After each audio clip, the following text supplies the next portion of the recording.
Elle dit, la gloire est bannie d'Israël, car l'arche de Dieu est prise. 1 Samuel 4, 22. Lorsque Salomon eut achevé de prier, le feu descendit du ciel et consuma l'holocauste et les sacrifices. Et la gloire de l'Éternel remplit la maison. 2 Chroniques 7, 1. Ces paroles nous ont été données par le Seigneur.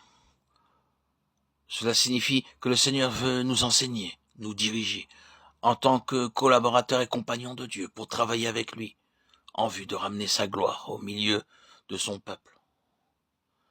Nous avons été amenés à comprendre comment les conditions actuelles parmi le peuple de Dieu dans le monde sont la raison pour laquelle la gloire de Dieu s'est retirée du milieu des siens. À cause de la négligence, le péché s'est introduit de tous côtés dans la maison de Dieu. À l'époque où vivait Anne, la parole de Dieu devint rare et les visions n'étaient pas fréquentes. En ce temps-là, le Seigneur lui-même avait été privé, sa gloire et ses droits lui ayant été dérobés par ses propres serviteurs.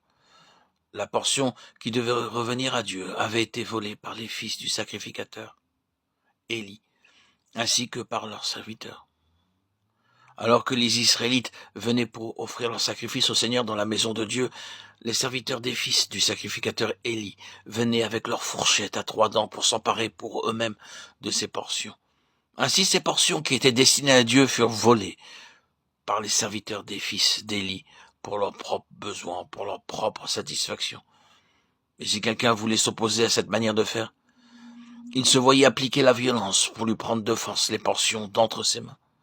Pour ces mêmes raisons, le péché se multipliait et abondait partout dans la maison de Dieu, à tel point que la mort spirituelle s'abattit sur le sacerdoce. Élie, le sacrificateur, devint lui-même sourd. Ces fourches à 3 dents suggèrent 3 aspects des choses. L'amour de la puissance, l'amour de l'argent, l'amour de la popularité. Ainsi, ces sacrificateurs et leurs serviteurs qui auraient dû servir le Seigneur en toute humilité auprès des croyants devinrent des gens animés d'un esprit de lucre et recherchant leur propre intérêt. Tous ces facteurs, tous ces éléments réunis eurent pour effet et pour conséquence d'introduire et d'étendre les ténèbres et l'obscurité dans la maison de Dieu.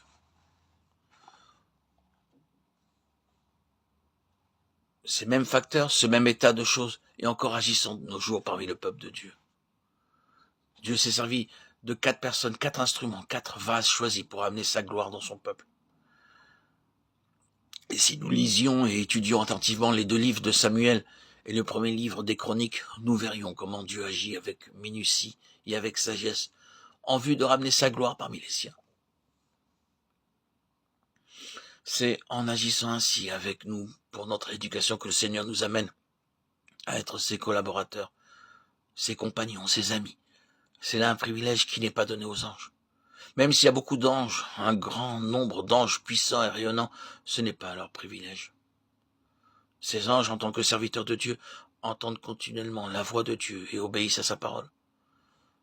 Cependant, nulle part dans la parole de Dieu, ils ne sont appelés les compagnons et les collaborateurs de Dieu. Ils ne sont pas autre chose que des esprits employés au service de ceux qui doivent hériter du salut. Nous pouvons constater ce fait dans Hébreux 1, 13 et 14.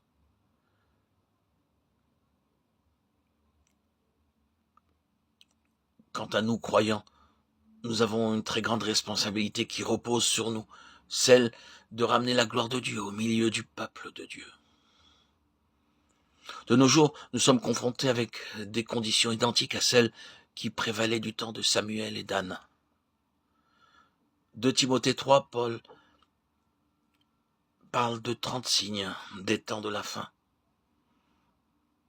Par ces signes, nous pouvons constater à quel point nous, autres chrétiens, sommes devenus stériles, infructueux.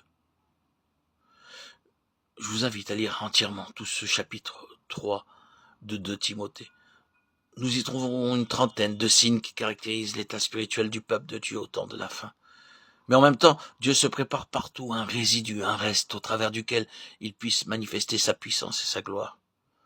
Aussi, dans le but de se servir de nous introduire dans sa collaboration, pour ramener sa gloire parmi son peuple, il veut nous enseigner comment et de quelle manière nous avons à travailler.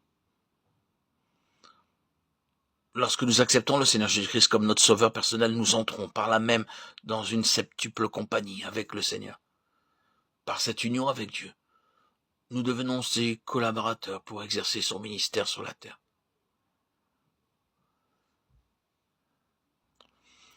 Nous venons à lui comme des haillons souillés, impurs, mais nous devenons par le salut ses collaborateurs dans cette vocation céleste. Nous devenons ainsi ses compagnons, ses amis en recevant sa vie céleste. Et cette vie doit atteindre en nous sa plénitude pour que nous soyons ses véritables collaborateurs.